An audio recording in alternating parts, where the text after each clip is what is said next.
Hello everyone.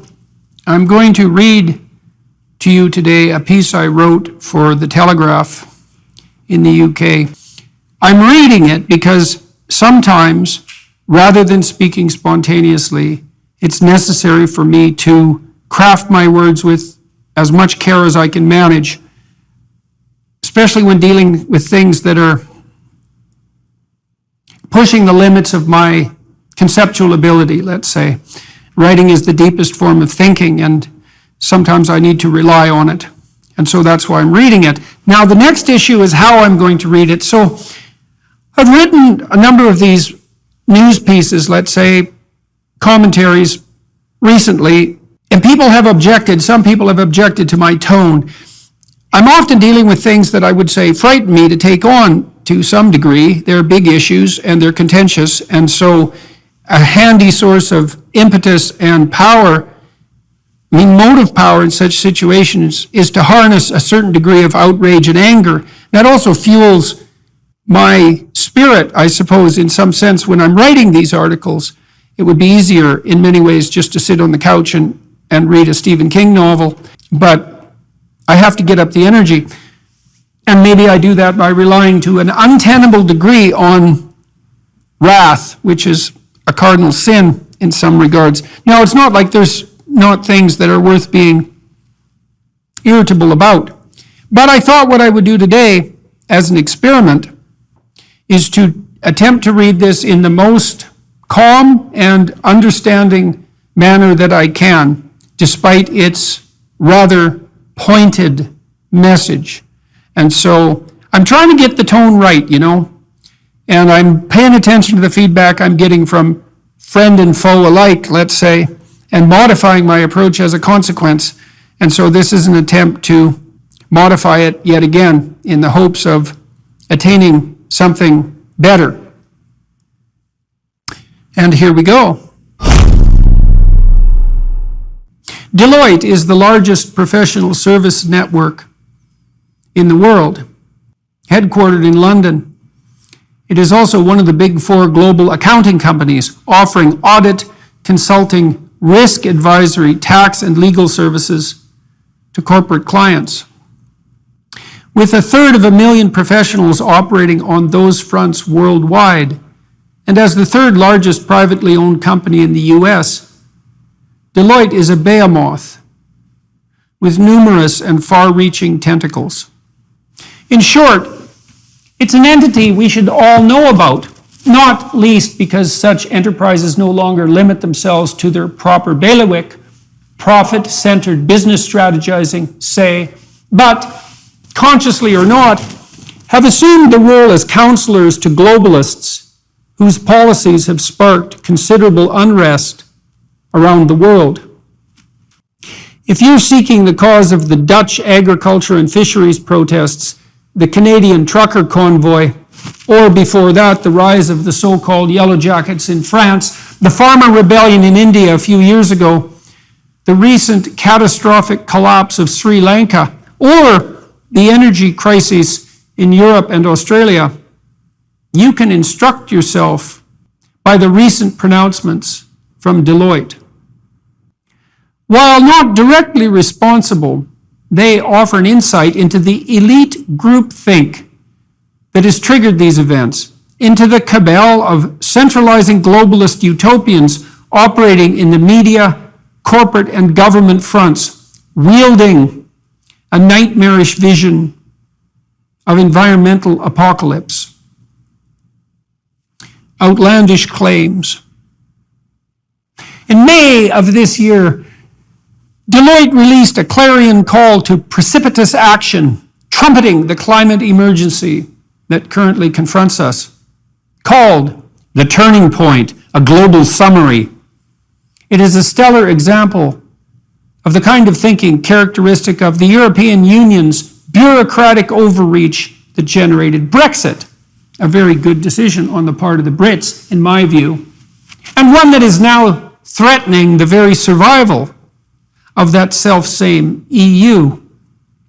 The report opens with two claims. First, that the storms, wildfires, droughts, downpours, and floods around the globe in the last 18 months are unique and unprecedented, a dubious claim.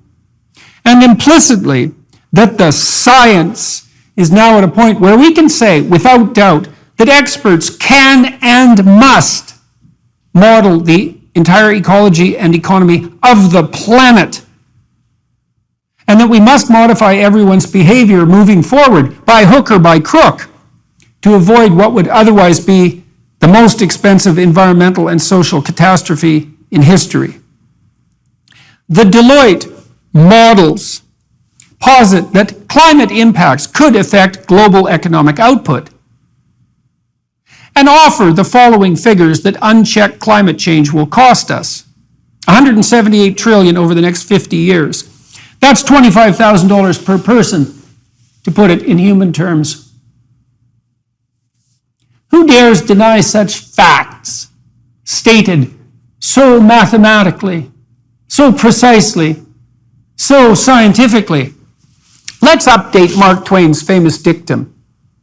There are lies, damned lies, statistics, and computer models.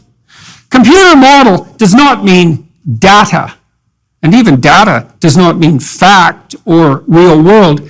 Computer model means at best hypotheses posing as mathematical fact.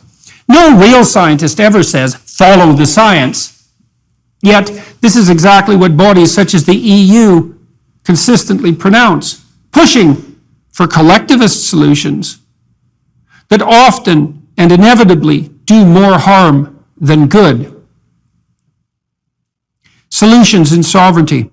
What might we rely on instead to guide us forward in these times of accelerating trouble and possibility? Valid authority rests in the people. Truly valid structures of authority are local, not centralized for reasons of efficiency and emergency. This must not become the generation of yet another top-down Tower of Babel that will not solve our problems, just as similar attempts have failed to solve our problems in the past. Ask yourself, are these Deloitte models, which are supposed to guide all the important decisions we make about the economic security and opportunity of families and the structures of our civil societies, accurate enough even to give those who employ them any edge whatsoever, say, in predicting the performance of a stock portfolio, one based on green energy, say, over the upcoming years? The answer is no. How do we know? Because if such accurate models existed and were implemented by a company with Deloitte's resources and reach, Deloitte would soon have all the money. That is never going to happen. The global economy, let alone the environment, is simply too complex to model. It is for this reason, fundamentally, that we have and require a free market system. The free market is the best model of the environment we can generate. Let me repeat that with a codicil. Not only is the free market the best model of the environment we can generate, it is and will remain the best model that can, in principle, ever be generated, with its widely distributed computations constituting the totality of the choices of 7 billion people. It simply cannot be improved upon, certainly not by presumptuous, power-mad globalist utopians who think that hiring someone, mysteriously manipulating a few carefully chosen numbers and then reading the summarized output means genuine contact with the reality of the future and the generation of knowledge unassailable on both the ethical and the practical front. The impact of delusional thinking. Why is this a problem? Why should you care? Well, the saviors at Deloitte admit that there will be a short-term cost to implementing their cure, which is, by the way, net zero emissions by 2050, an utterly preposterous and inexcusable goal, both practically and conceptually. This, by the way, is a goal identical to that adopted last week by the utterly delusional leaders of Australia, who additionally committed that resource-dependent and productive country to a 40% plus decrease by 2005 standards in greenhouse gas emission within the impossible time frame of 8 years. This will devastate Australia, as the framers of such plans, with their "it justifies everything" emergency, know, and even somewhat admit to knowing. Here is the confession, couched in bureaucratic doublespeak from the Deloitte consultants. During the initial stages, the combined cost of the upfront investments in decarbonization, coupled with the already locked-in damages of climate change, would temporarily lower economic activity compared to the current emissions-intensive path. The omniscient planners then attempt to justify this with the standard empty threats and promises. The suffering is certain, the benefits ethereal. Those most exposed to the economic damages of unchecked climate change would also have the most to gain from embracing a low emissions future. Really? Tell that to the African and Indian populations in the developing world, lifted from poverty by coal and natural gas. And think, really think about this statement. Existing industries would be reconstituted as a series of complex, interconnected, emissions-free energy systems, energy, mobility, industry, manufacturing, food and land use, and negative emissions. That sounds difficult, don't you think? To rebuild everything at once, and better, without breaking everything. Fixing everything in a few decades in a blindly panicked rush while demonizing anyone who dares object. And what will it take to do so? Here's the most alarming part. Nothing more than, quote, a coordinated transition that will require governments, along with the financial services and technology sectors, to catalyze, facilitate, and accelerate progress, foster information flows across systems, and align individual incentives with collective goals. A clearer statement of totalitarian inclination could hardly be penned. Certain outcomes versus predicted outcomes. The one thing the Deloitte models guarantee is that if we do what they recommend, we will definitely be poorer than we would have been otherwise for an indefinite but hypothetically transitory period. Yet, any reduction in economic output, however temporary and necessary, will be purchased at the cost of the lives of those who are barely making it now. Period. Have you all noticed that food has become much more expensive? That shelter has become much more expensive? That energy is more expensive? That many consumer goods are simply unavailable? Can you not see that this is going to get worse if the Deloitte-style moralists have their way? How much short-term pain are you going to be required to sustain? Decades worth? All your life? And the life of your children? It's very likely for your own benefit. Remember that. And all this painful privation is not only not going to save the planet, it's going to make it far worse. I worked for a UN subcommittee that helped prepare the 2012 report to the Secretary General on Sustainable Development. Whether or not it was a good idea to contribute to such a thing is a separate issue. I do believe, at least, that the report would have been much more harmful than it was without the input of the Canadian contingent.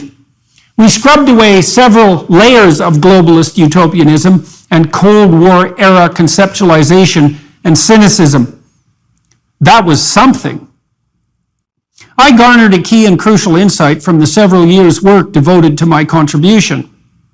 I learned that the fastest and most certain pathway forward to the future we all want and need, peaceful, prosperous, beautiful, is through the economic elevation of the absolutely poor. Richer people care about the environment, which is, after all that is outside the primary and fundamental concern of those desperate for their next meal. Make the poor rich, and the planet will improve, or at least get out of their way while they try to make themselves rich. Make the poor poorer, and this is the concrete plan, remember, and things will get worse, perhaps worse beyond imagining. Observe the chaos in Sri Lanka, if you need proof. There are clearly more important priorities than costly and ineffective emergency climate change reductions. Bjorn Lomborg's work, among others, such as Marion Tupy and Matt Ridley, has demonstrated that other pressing problems could and should take political and economic priority from the perspective of good done per dollar spent. Money could and should be spent, for example, to ensure the current health and therefore future productivity and environmental stewardship of currently poor children in developing countries, for example. How about attending to remediation of the actual world of pain and deprivation of such children, rather than saving the hypothetical world and the hypothetical world of future children in abstraction? Stirrings of revolt. Citizens are waking up to this. Dutch farmers and fishermen are rising up. Canadian truckers are pushing back. And such protests are spreading and increasing in intensity, as they should. Why? Because Deloitte consultants and like-minded centralists are pushing things too far. It will not produce the results they are hypothetically intending. This agenda, justified by emergency, will instead make everyone poorer, particularly those who are already poor. This use of emergency force will instead make the lives of the working men upon whom we all depend for our daily bread and shelter more difficult and less rewarding. Finally, this use of emergency force will also make the environment worse, not better. Why? If you wreak your temporary economic havoc to eventually remediate the world, those whom you sacrifice so casually in the attempt will descend into chaos. In that chaos, they will then, by necessity, turn their attention to matters of immediate survival, and in a manner that will stress and harm the complex ecosystems and economies that can only be maintained with the long-term view that prosperity and nothing else makes possible. Critics of my view will say, We have to accept limits to growth. Fine. Accept them.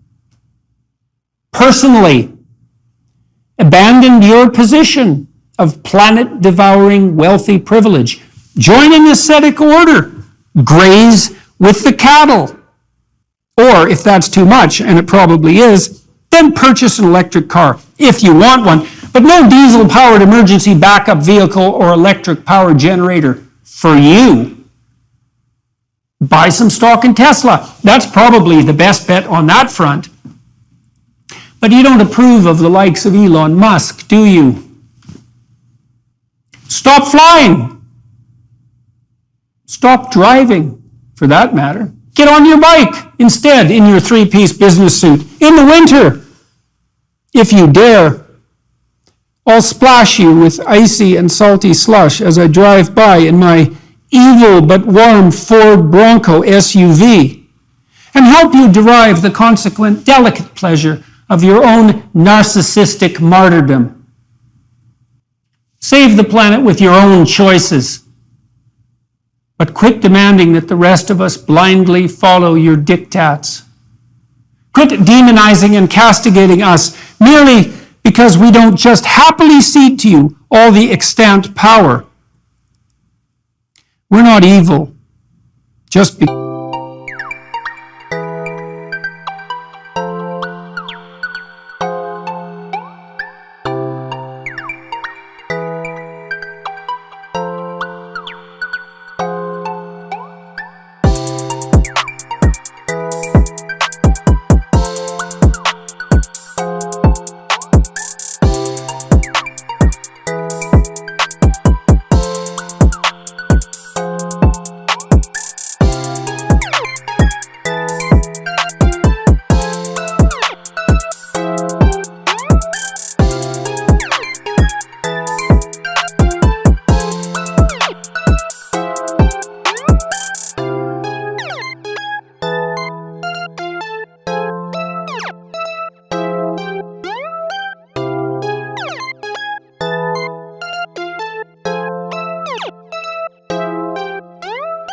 Because we don't believe that you are omniscient.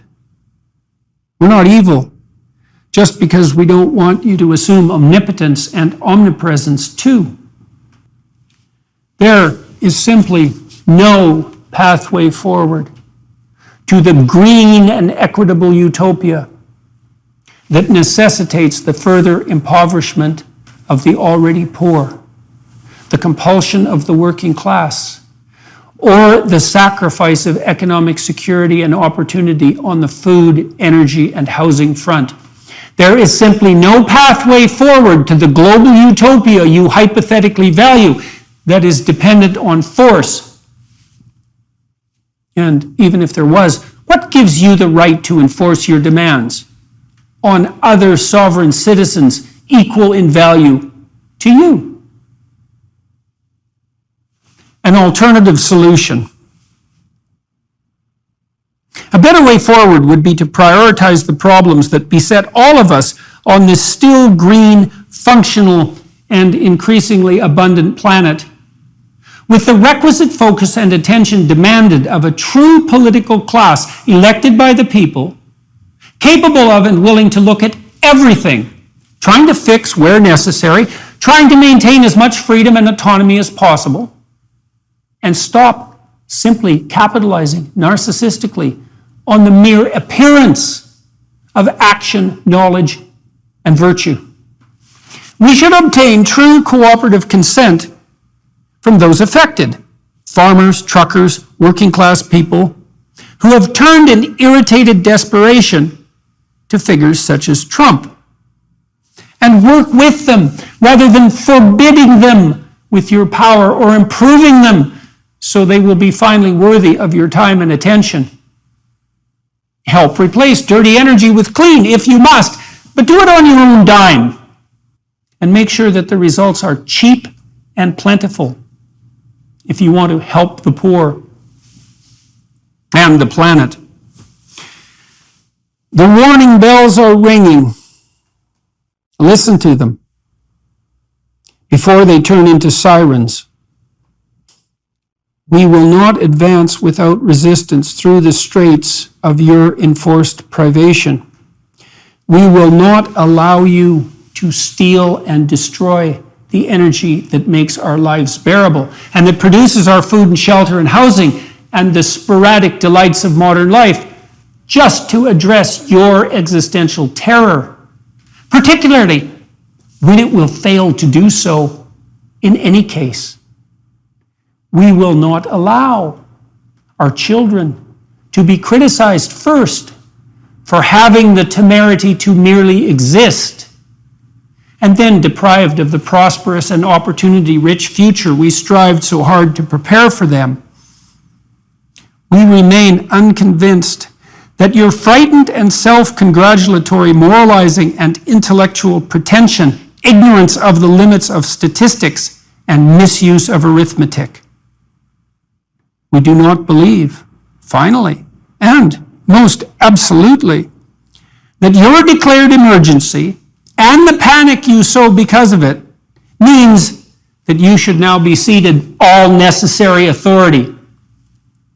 So, leave us alone, you centralizers of power, you worshippers of Gaia, you sacrificers of the wealth and property of others, you would-be planetary saviors, you Machiavellian pretenders and virtue signalers, objecting to power, all the while you gathered around you madly. Leave us alone, to prosper or not, as a result of our own choices, as a result of our own actions, in the exercise of our own requisite and irreducible responsibility. Leave us alone, or reap the whirlwind, and watch the terrible destruction of what you purport to save.